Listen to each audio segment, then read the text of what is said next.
So my first experience was I came to Taiwan and was like, oh my god, the traffic is so chaotic, so maybe I won't even ride a bicycle. 嗨，大家好，欢迎来到我们公路漂流这一集。我们呢首度邀请我们的外国朋友来聊一下我们台湾的交通。两位外国朋友呢是来自瑞典这个国家，那我们就请他来简单自我介绍一下吧。Hello, my name is Tomasz and I'm 22 years old. I study my first year of the master here in Chowda University, and we're staying in total for 1 year in Taiwan. My name is Molly. I am 25 years old, also here in Taiwan for 1 year, doing my first year of the masters. 那这一次请到我们汤马斯跟 Murray 来我们节目上呢，因为他们在台湾考了摩托车驾照，我想要请他们来聊一下，就是在台湾骑车呢是什么样的一个感觉。那我觉得啦，我就直接切入主题好了。他们当初拿到摩托车的时候呢，一个是从台中买到摩托车，那另外一位呢是高雄嘛，对不对？然后他们一个是从台中骑回新竹，一个是从高雄，然后绕东部环岛一圈骑回新竹。那我就来请他们分享一下在台湾骑摩托车当时的第一印象是什么，好不好？来。Okay, so when I first got here, I was almost immediately run over by a car. Because when we were leaving the airport, if I'm a pedestrian and I'm going over a crosswalk, in Sweden everybody is stopping even when they see you approach the crosswalk. But here all the cars were driving like normal and I felt like it didn't exist on the road. So yeah, that was my first experience. And how about your riding experience on scooter? Since I've been driving a motorcycle before in Sweden, from when I was 16 to 18 years old, I was pretty confident with riding the scooter. It was very easy because there's no gear or anything, you just gas and brake. I've also been riding to and from school with the normal bicycle, so I was already used to the traffic. So then the first time when I bought the scooter, it was quite alright. So my first experience was I came to Taiwan and was like, oh my god, the traffic is so chaotic, so maybe I won't even ride a bicycle. But then I started to ride and I experienced you're more a part of the traffic if you're actually going by motorcycle. But I am always terrified whenever I see a bus. Oh, yeah. Because they are driving like crazy. And like changing files, like going to the fast one, and then like, oh my god, there is the bus stop, and like, going back again. Yeah, I had never been driving the motorcycle before I came here, but I had a small warm-up when we went to Leocho Island. And it started with me trying to, like, very, very slow do the gas, give some gas, and I almost crashed into you guys because I couldn't really handle it. And then I thought, this is fun. Let's take the driver's license. Yeah.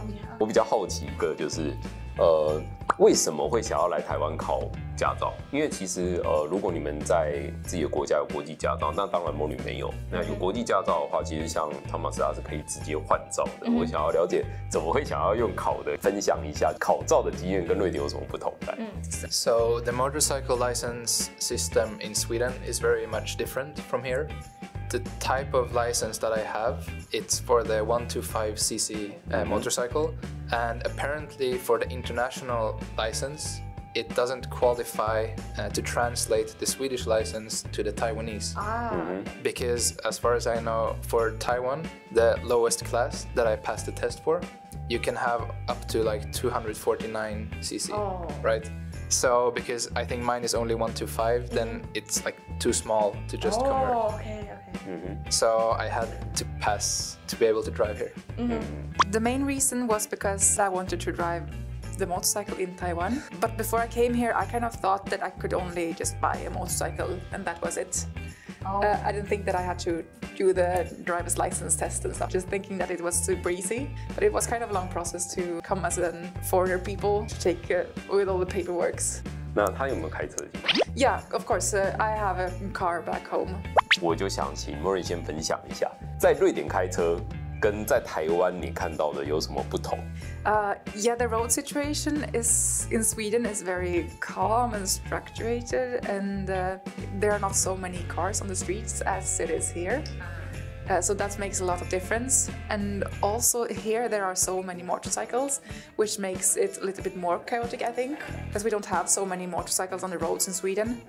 And it's only cars driving in the line, waiting for the one in front. While here it's more just giving full gas to drive around you and then just stop in front of you. Yeah, things like that that I wasn't really prepared of in the beginning, but now I have learned to keep my distance. So you can also do the lane split like other motorcycles do? Yeah. Okay. Yeah, now you have to, because sometimes there is one going like super slow on the side and you can't wait for that. 那我想要补问一个问题，在瑞典这件事情是合法的吗？ I think from when I was riding, it was kind of unclear, the laws, but there is so few motorcycles. The people that have it, they kind of just do it. But usually, like if you're driving in the city, like on a normal day, and it's only a little bit of congestion, you never go in between. You just wait for your turn. If there is an accident on the highway and there is like 5 kilometers of cars, then maybe you can go on the side. Okay, I see. But the cars here, they adapt to it, so they kind of position themselves a little bit more out from the middle. But in Sweden, since there is so few motorcycles, nobody thinks about keeping space in the middle.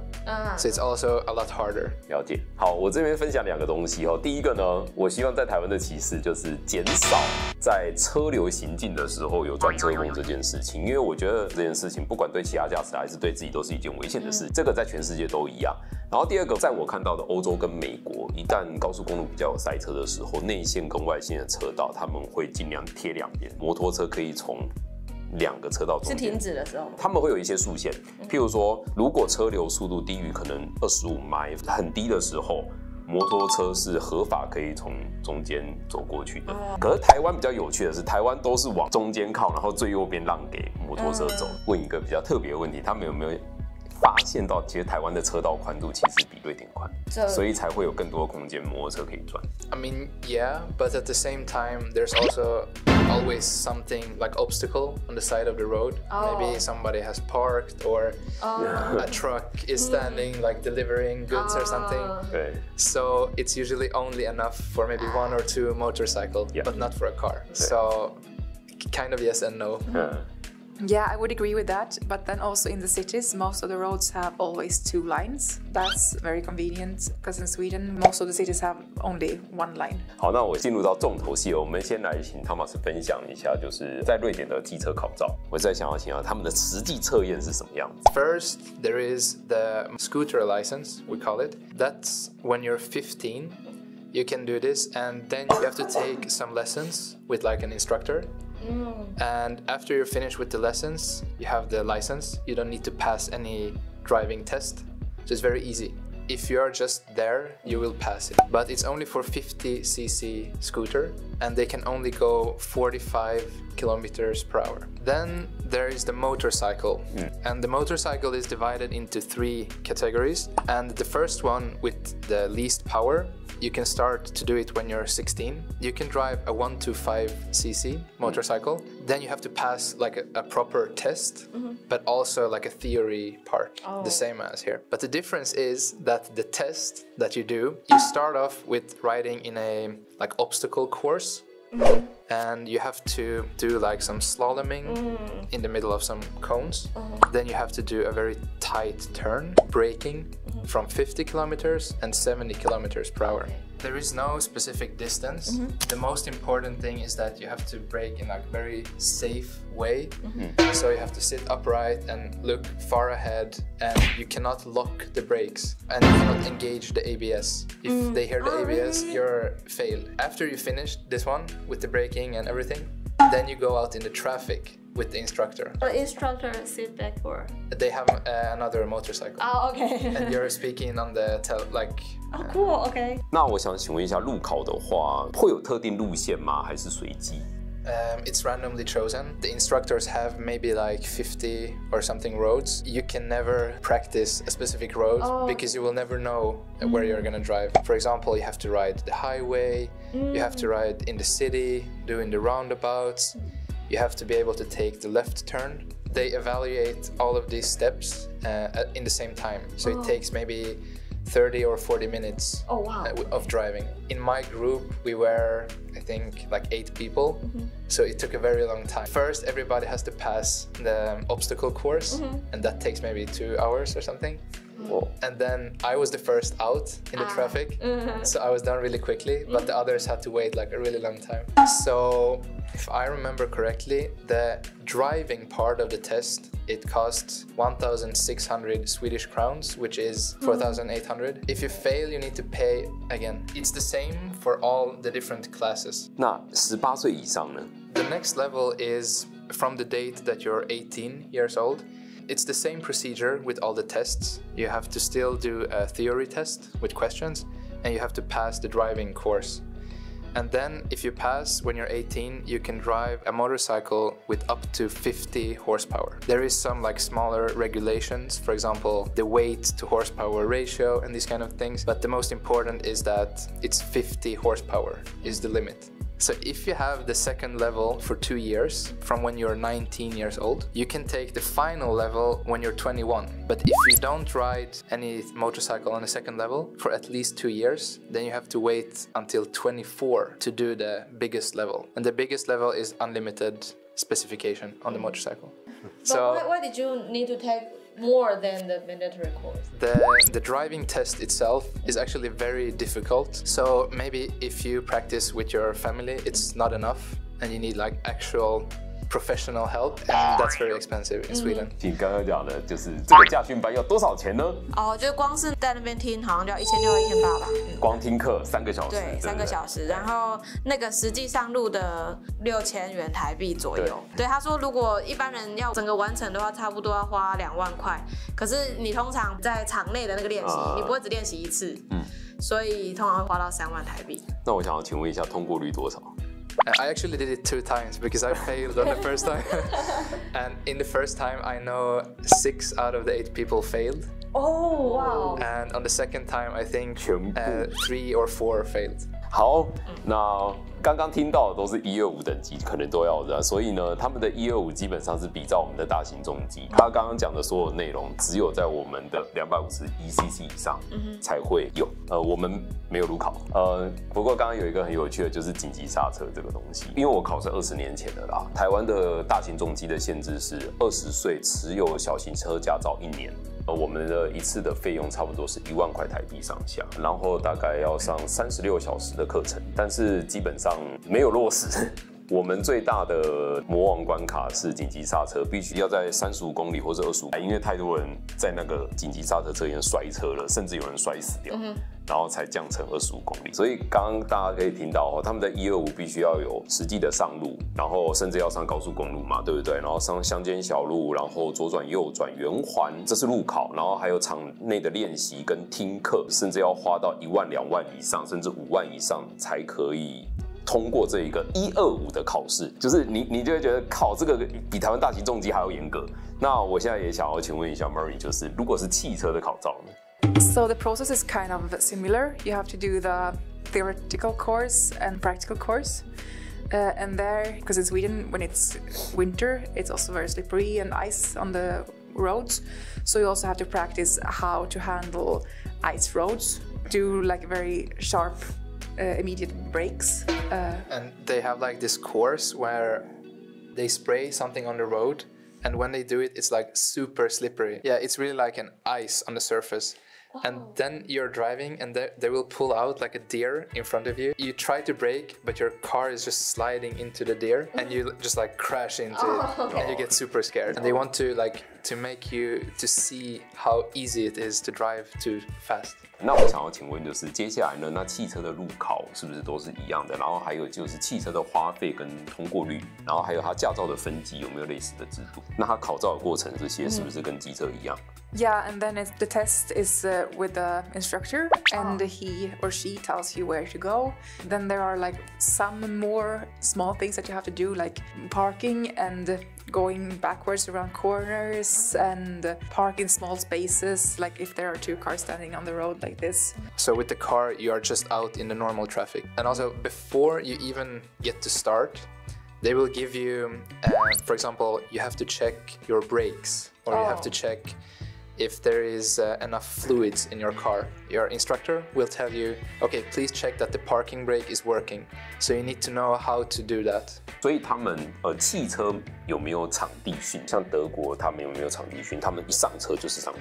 No, we don't have a place regulated for practicing. But before you can go with whoever wants to train with you, and they have to also take a course in how to teach you how to drive. And then they have to apply for I am driving with me, Molly. So my mother was taking the course, and then she applied like the papers that she has proven to ride with me. And then most of the time we just go to big parking lots, and that's where we start to practice, and then we go into the traffic together. And you can do this already when you're 16. Pass this course, and then you can start driving together. 那通常汽车考照要多少钱？然后通常被刷掉了通过率多少？ I don't know the rate really. Yeah. I just know it's very common that you fail the first time. 那多少钱？ I think just the test costs somewhere around like 4,000 and 5,000 Taiwan dollar. Because you have to borrow the car from them. And when you do the test, the car has the double pedal. Yeah. You have to borrow the car, and then it's like a bit more expensive. Yeah, maybe like 4,000 to 6,000 somewhere in between. 其实简单讲就是没有场地考。那我听说在德国考一次大概5万台币。像这是日本的摩托车考照，但是日本是强制只有场地，他们没有路考。对，所以这个是日本考照跟欧洲的方式不太一样。欧洲很显然比较注重实际的考验，那日本就是在做一个很大的场地，然后模拟你在路上会遇到的。那台湾其实是日本场地参考过来的。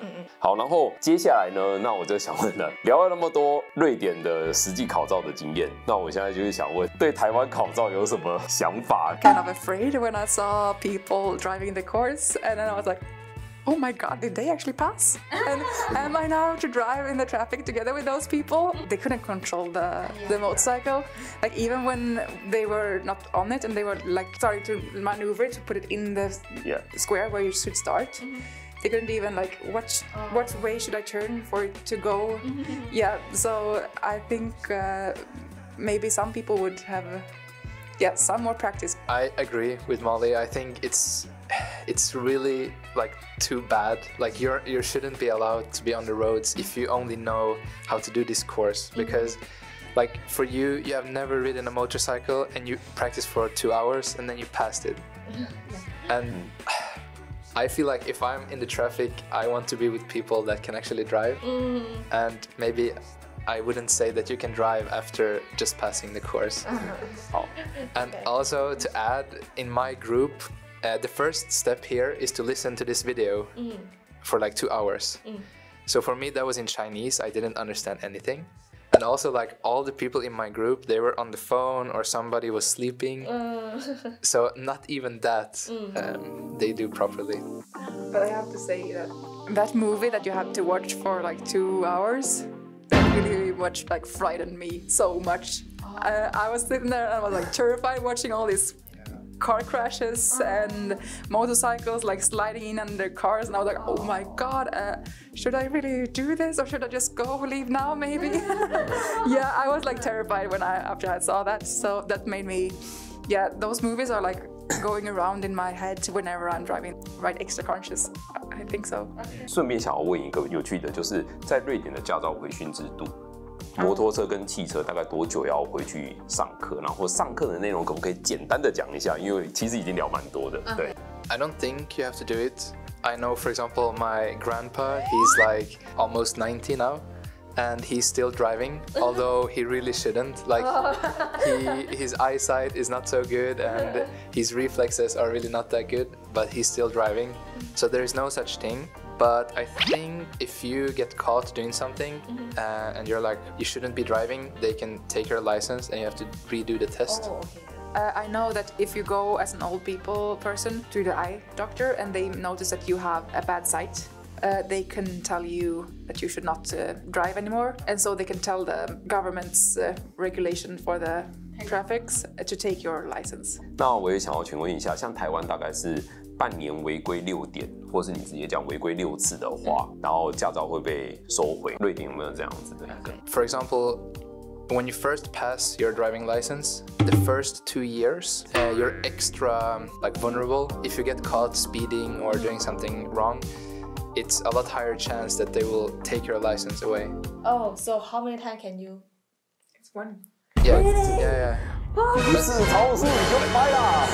It depends. So if you're going like 10 kilometers too fast, it's okay. Okay. But if you drive like a red light or you do like drive 30 too fast, they will take back your license. 我觉得今天也算是聊了非常多了，然后因为本来还想要继续聊下去，但是我他妈的电池快没电，一下子聊了快1个小时。最后呢，我觉得就直接请2位分享一下，你有没有觉得很夸张的，像刚刚超速或是进行机车这件事情？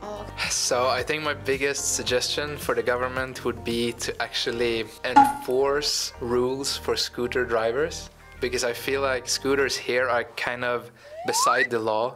They can park anywhere they want, they can pass you on any side they want, they can ride wherever. So maybe put a fine on these things, because whenever I notice there's a fine, people tend to like calm down and stuff. So actually like enforce the rules for scooter riders. I think I see where they're coming from, because that's one of the like most dangerous maneuvers in Sweden, because we have the single left turn, and the instructors are really the most critical when you make the left turn to do it safely. So I feel like it's pretty good to have it, but also it's very annoying. So you have to wait like 90 seconds for the light, and then you go there and you have to wait 90 seconds again. Yeah. Your freeways, they have like a speed limit of 90 kilometers per hour, right? Because I was driving 1 month ago, and then there was a construction on the road, because I always ride with Google Maps, so I accidentally ended up on the freeway. It was a limit of 90 kilometers per hour, and then I was like, okay, but I can drive this fast. So I was driving on the freeway for a while, and it was... 路权斗士。I know you're not allowed to, but that felt like you could actually do that. It was just super smooth. Yeah. And I also noticed when I bought my bike in Taichung, and driving back here, there are some places where there is the scooter road and then the freeway. Yeah. So you can see the freeway, and the scooters were driving much faster than the cars. So I'm like, okay, Yeah. it doesn't really matter. 那最后感谢2位，就是花了那么多时间跟我们分享这些东西。这样 Thanks for your sharing, and it gives you Kailan Himet.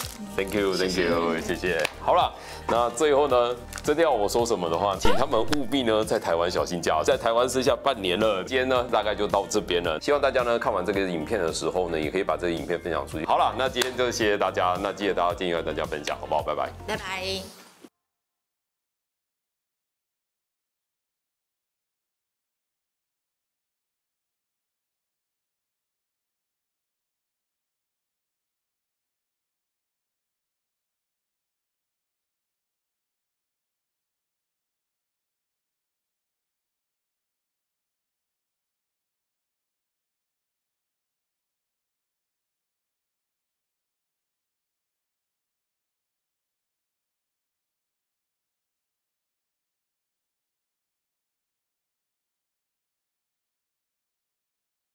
如果你也想成为下一位爆红创作者，请打开下方资讯栏连结，一起来投稿吧。